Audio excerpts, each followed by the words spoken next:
தம்பியா கேக்குறேன். நான் வந்து கிறிஸ்தவர்கள் மத்தியில நான் வந்துட்டு நாம் தமிழர் கட்சியை எடுத்துட்டு போனேன் அப்படின்னா உங்களுடைய கடந்த கால வீடியோஸ்களை தான் போட்டு காட்டுறாங்க. நீங்க வந்துட்டு திவ்ய நற்கரணையை பேசினதா இருக்கட்டும், அல்லது நீங்க பெரியாரிஸ்டா இருந்த காலகட்டத்தில் நிறைய கிறிஸ்தவர்களை பத்தின நிறைய வீடியோக்கள் தான் அதிகமா எடுத்துட்டு வந்து கிறிஸ்தவர்கள், எங்க மாமாவே இங்க பாரு உங்கால் சீமான் எவ்வளவு கிறிஸ்தவர்களை வந்து ரொம்ப காயப்படுத்துறாரு, ரொம்ப இதா பேசியிருக்காரு அப்போ உள்ள காலகட்டத்தில் அப்படிங்கிறத எடுத்து எடுத்து காட்டுறாங்களே ஒழிய, இன்னொன்னு கிறிஸ்தவர்கள் மத்தியில் நிறைய அச்சங்கள் இருக்குது, உங்க மேல ஒரு நம்பிக்கையின்மை இருக்குது. கிறிஸ்தவர்கள் வந்துட்டு ரொம்ப அன்பானவங்க தான், ரொம்ப பாசமானவங்க தான். ஒரு வாட்டி மனசு வச்சுட்டாங்கன்னா கண்டிப்பா உங்களை வந்துட்டு தேடி வருவாங்கன்னு. ஆனா இந்த அச்சங்களையும் இந்த ஒரு தயக்கங்களையும் போக்குறதுக்கு எங்களை மாதிரி தம்பிங்களுக்கு நீங்க என்ன ஆலோசனை சொல்லுவீங்கிறதா என்னோட கேள்வினா. அச்சப்படாத தைரியமா இருந்தான் சொல்ல முடியும். அண்ணன் என்ன வேற சொல்ல முடியும்.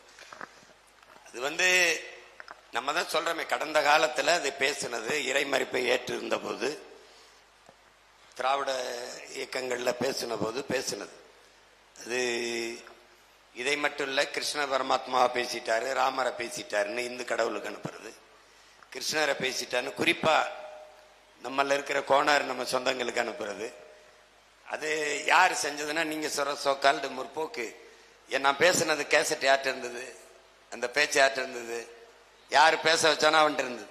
அவன் அரசியலுக்கு வரும்போது என்னை எதிர்கொள்ள முடியாதுன்னு அவன இதை கிறிஸ்தவத்தை பாருங்க உங்களை அப்படி திட்டாருன்னு நீங்க இதையே நம்பிட்டு இருந்தீங்கன்னா, நான் கேட்ட கேள்வி, நீங்க கருணாநிதி பரிசுத்தாவியால் இட்லி வேகாதுன்னு சொன்னாரு, அவரை நம்பி எப்படி ஓட்டு போட்டீங்க நீங்க திருப்பி கேட்கணும்.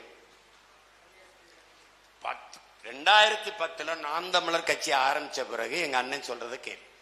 அது நான் வழி நடந்த பாதை, இது நான் வழி நடத்தும் பாதை. இதுல அந்த பாதையில நீங்க அன்னைக்கு அப்படி பேசுனீங்க, அன்னைக்கு பேசினேன், இன்னைக்கு பேசுறேன். அதுக்கு பேரு தான் பகுத்தறிவுங்கிறது, வளர்ச்சிங்கிறது. நான் ஒன்னாப்புல படிச்சேன்ல, அதே பாடத்தையே இப்பவும் படிச்சுட்டு இருந்தேன்னா நான் அறிவு வளர்ச்சின்னு நினைப்பியா இல்ல எப்படி நினைப்ப? எனக்கு பாடம் நடத்துற ஆசிரியர் இருக்காருல்ல, அவரு என்னோட தர்க்கம் பண்ணி என்னோட பேசி ஜெயிக்க முடியும்னு நினைக்கிறியா? எந்த பயிற்சியாளன் தம்பி பதவி பதக்கம் வாங்கியிருக்கான்? பயிற்சி எடுத்தவன் தான் பதக்கம் வாங்கியிருக்கான். உங்களுக்கு புரியுதா? பயிற்சி கொடுத்தவன் இருக்கான். அது மாதிரி அன்னைக்கு நான் பேசினதை இன்னைக்கு பேசிக்க வேண்டியது இல்லை. இப்ப என்ன பேசுறேன், இன்னைக்கு என்ன அரசியலை அக்கறையோடு இந்த மகன் எடுத்து வைக்கிறான்னு தான் நீ பார்க்கணும். இதுல கிறிஸ்தவத்துக்கு தனியா, இஸ்லாத்துக்கு தனியா, இந்துக்கு தனியா அப்படி எடுத்து வைக்க முடியாது. இதுல கன்னடருக்கு தனியா, தெலுங்குக்கு தனியா, மலையாளிக்கு தனியா எடுத்து வைக்க முடியாது.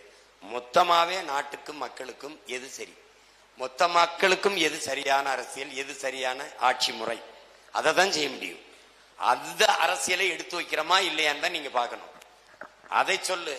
அதுக்கு மேல சொல்றவங்களுக்கு அண்ணன் உனக்கு சொல்லுவேன், அறியாமையில் இருக்கிற மக்களுக்கு நீ கற்பிக்கலாம், பொறாமையில் இருக்கிறவனுக்கு ஒன்றையும் நீ போதிக்க முடியாது. அவர்கிட்ட சொல்லு, நீ இறைமகன் இயேசுவே வந்து சொன்னாலும் அவர் மாற மாட்டார், அவர் திமுக தான் போடுவார். அதனால சரி விட்டுருங்கன்ட்டு போயிரு. நீ உனக்கும் கீழே போ, அறிவி மாதிரி கீழே பாய், உனக்கும் கீழே போ. ஐயா அப்துல் கலாம் அமைச்சர்களை கூட்டி பேசினாரா, எம்எல்ஏ எம்பியில கூட்டி பேசினாரா? பள்ளிக்கூடம் கல்லூரியா போய் பேச காரணம் நீங்க பதர்கள் ஆயிட்டாங்க, இன்னும் ஒரு தலைமுறையவாவது தயார் செய்வோம்னாரு. அதை நீ செய். புரியுதா?